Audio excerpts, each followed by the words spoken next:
ദിനവൃത്താന്തം 2-ാം പുസ്തകം അധ്യായം 21. യഹോശാഫാത്ത് തന്റെ പിതാക്കന്മാരെ പോലെ നിദ്ര പ്രാപിച്ചു. ദാവീദിന്റെ നഗരത്തിൽ അവന്റെ പിതാക്കന്മാരോടുകൂടെ അവനെ സംസ്കരിച്ചു. അവന്റെ മകൻ യഹോരാം അവനു പകരം രാജാവായി. അവന് യഹോശാഫാത്തിന്റെ പുത്രന്മാരായി അസര്യ, യഹീയേൽ, സക്കറിയ, അസറിയ, മിക്കായേൽ, ശെഫത്യ എന്നീ സഹോദരന്മാർ ഉണ്ടായിരുന്നു. ഇവരെല്ലാവരും ഇസ്രായേൽ രാജാവായ യഹോശാഫാത്തിന്റെ പുത്രന്മാർ. അവരുടെ പിതാവ് അവർക്ക് വെള്ളിയും പൊന്നും വിശേഷ വസ്തുക്കളുമായ വലിയ ദാനങ്ങളും യഹൂദായിൽ സുശക്ത പട്ടണങ്ങളും കൊടുത്തു.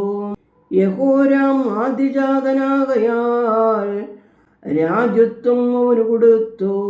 യഹോരാം തന്റെ പിതാവിന്റെ രാജ്യത്വം ഏറ്റു സ്വയം ശക്തനായ ശേഷം തന്റെ സഹോദരന്മാരെ എല്ലാവരെയും ഇസ്രായേൽ പ്രഭുക്കന്മാരിൽ പലരെയും വാൾ കൊണ്ടുകൊന്നു.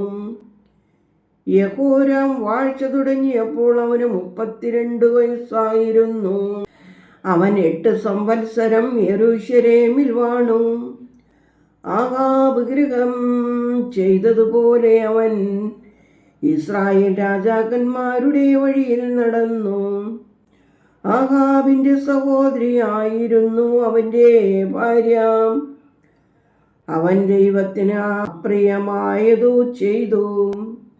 എന്നാൽ ദൈവം ദാവീദിനോട് ചെയ്തിരുന്ന ഉടമ്പടി നിമിത്തവും അവനും അവന്റെ പുത്രന്മാർക്കും ഒരു ദീപം കൊടുക്കുമെന്ന് വാഗ്ദാനം ചെയ്തിരിക്കുക നിമിത്തവും ദാവീദ് ഗൃഹത്തെ നശിപ്പിക്കുവാൻ അവന് മനസ്സിലായിരുന്നു.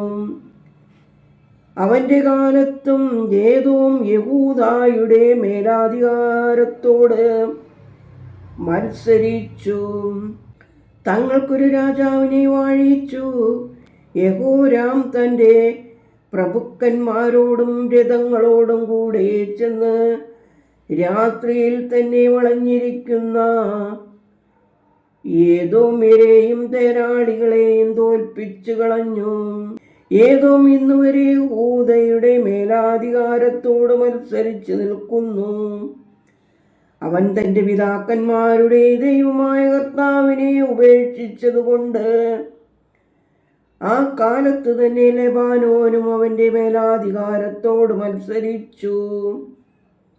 അവൻ യഹൂദ പർവ്വതങ്ങളിൽ പൂജാഗിരികളെ ഉണ്ടാക്കി യെരൂശലേമിലെ വൃതന്മാരെ വീഞ്ഞു കുടിപ്പിച്ചു.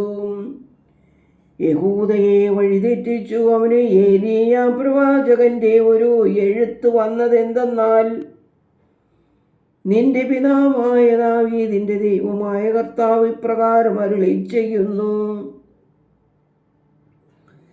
നീ നിന്റെ പിതാവായ യഹോശാഫാത്തിന്റെ വഴികളിലും യഹൂദ രാജാവായ ആസയുടെ വഴികളിലും നടക്കാതെ ഇസ്രായേൽ രാജാക്കന്മാരുടെ വഴിയിൽ നടക്കുകയും ആഹാബ് ഗൃഹത്തിന്റെ വിശ്വാസത്യാഗം യഹൂദയെയും യെരൂശലേം നിവാസികളെയും വഴിതെറ്റിക്കുകയും നിന്നേക്കാൾ നല്ലവരായ നിന്റെ പിതൃഭവനത്തിലുള്ള നിന്റെ സഹോദരന്മാരെ കൊല്ലുകയും ചെയ്തതിനാൽ കർത്താവ് നിന്റെ ജനത്തെയും നിന്റെ മക്കളെയും നിന്റെ ഭാര്യമാരെയും നിന്റെ സകല വസ്തുവകകളെയും വലിയ ബാധ കൊണ്ട് ശിക്ഷിക്കും.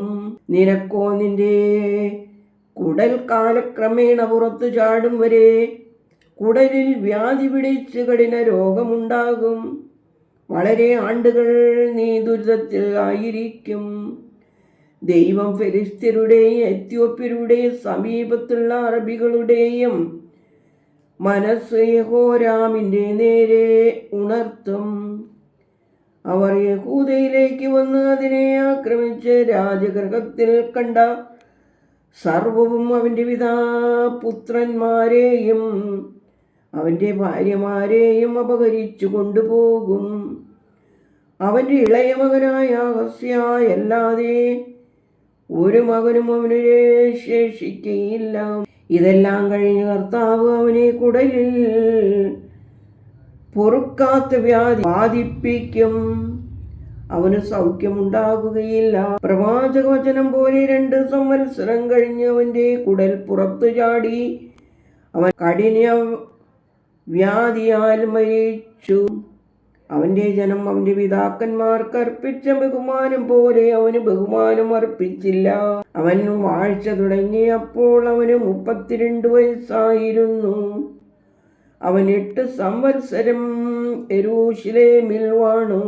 ആർക്കും സ്നേഹമില്ലാതെ കഴിഞ്ഞു. അവനെ ദാവീദിന്റെ നഗരത്തിൽ അടക്കം ചെയ്തു. രാജോചിത സംസ്കാരം അല്ലായിരുന്നു. ദൈവമേ, സ്തുതി നിനക്ക് യോഗ്യമാകുന്നു. പാർക്കുമോർ.